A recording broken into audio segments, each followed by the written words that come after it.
నమస్తే ఫ్రెండ్స్ అందరికీ. నేను ఈరోజు కర్రీ ఏం చేద్దామని ఆలోచించాను. మా కాకరకాయ చెట్టు దగ్గరికి వెళ్తే దానికి ఒక 2 కాకరకాయలు కనబడాయండి. సో ఈరోజు అది 2 కాకరకాయలతో కర్రీ చేద్దామని ముందుగా కట్ చేశాను. సో కట్ చేసుకొని లోపలికి వచ్చాను. ముందుగా స్టవ్ ఆన్ చేసుకొని దానిపైన ఒక ప్యాన్ పెట్టుకున్నాను. ప్యాన్ కొద్దిగా తడి ఉండి వేడయ్యాక ఆయిల్ వేసేసా. ఆయిల్ వేసి ఆయిల్ కాస్త వేడవుతుంటే ఆవాలు అలాగే కొద్దిగా జీలకర్ర కూడా వేసాను. ఇవి 2 చిటపటలాడుతుంటే పచ్చిమిర్చి సన్నగా కట్ చేసుకున్నాను. అలాగే వెల్లుల్లి, ఉల్లిపాయ, కరివేపాకు అన్నీ రెడీ ఉంచుకున్నానండి. సో ఇప్పుడు ఉల్లిపాయ ముక్కలు వేసుకున్నాను. ఉల్లిపాయ ముక్కలు ఇవన్నీ కూడా ఫ్రై అయ్యే వరకు ఏంటంటే ఇప్పుడు నేను వేసేది అంటే కాకరకాయ కర్రీ.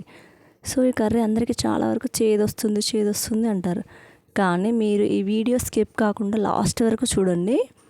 తప్పకుండా పర్ఫెక్ట్గా చేదు లేకుండా కర్రీ నేర్చుకుంటారు. సో ఇందులో కరివేపాకు వేసుకున్నాము. కరివేపాకు ఫ్రై అయ్యాక కొద్దిగా వెల్లుల్లి పేస్ట్ వేసుకొని అంతా కూడా మంచిగా ఫ్రై కావాలండి.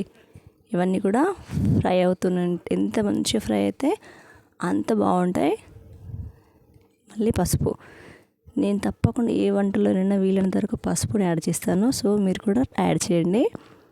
అలాగే సన్నగా తరిగిన కాకరకాయ ముక్కలు.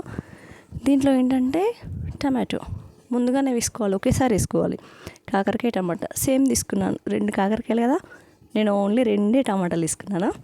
అవి కూడా టమాటాలు, కాకరకాయ ముక్కలు చిన్న చిన్న కట్ చేసుకొని వేసుకున్నాను. సో ఏంటంటే ఏ కర్రీకైనా కొద్దిగా ఉడికిన తర్వాత వేస్తాం. కానీ ఇది ఏంటంటే స్పెషల్గా ముందుగానే టేస్ట్కి సరిపడా సాల్ట్ వేసుకోవాలి, కొద్దిగా కారం వేసుకోవాలి. ఇవి వేసుకొని మొత్తం కూడా మిక్స్ అయ్యేలాగా మంచిగా ప్రతి ముక్కకి కూడా ఉప్పు కారం పట్టేలాగా కలుపుకోవాలండి.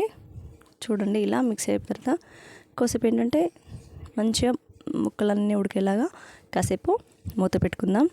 ఎప్పుడు కూడా మీరు కాకరకాయ అంటే చేదు ఉంటుందని పిల్లలు అంటారు కదా, వాళ్ళకి తెలియకుండా మనం ఒక్కొక్కసారి చేసి పెట్టాలండి. ఎందుకంటే వాళ్ళకి చెప్పకుండా పెట్టొచ్చు ఇలా. సో ఇది చాలా ఈజీగా చేయొచ్చు. అంతే అండి. అవి చూడండి ఎంత బాగుందో, చూస్తేనే తినాలనిపిస్తుంది.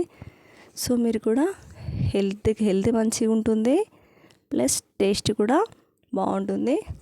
నేను కొద్దిగా ధనియాల పొడి యాడ్ చేసుకొని కలిపి గ్యాస్ ఆఫ్ చేశాను. అంతే, కాకరకాయ టమాటో కర్రీ ఎంతో ఇష్టంగా తినొచ్చు. ట్రై చేయండి. Thank you.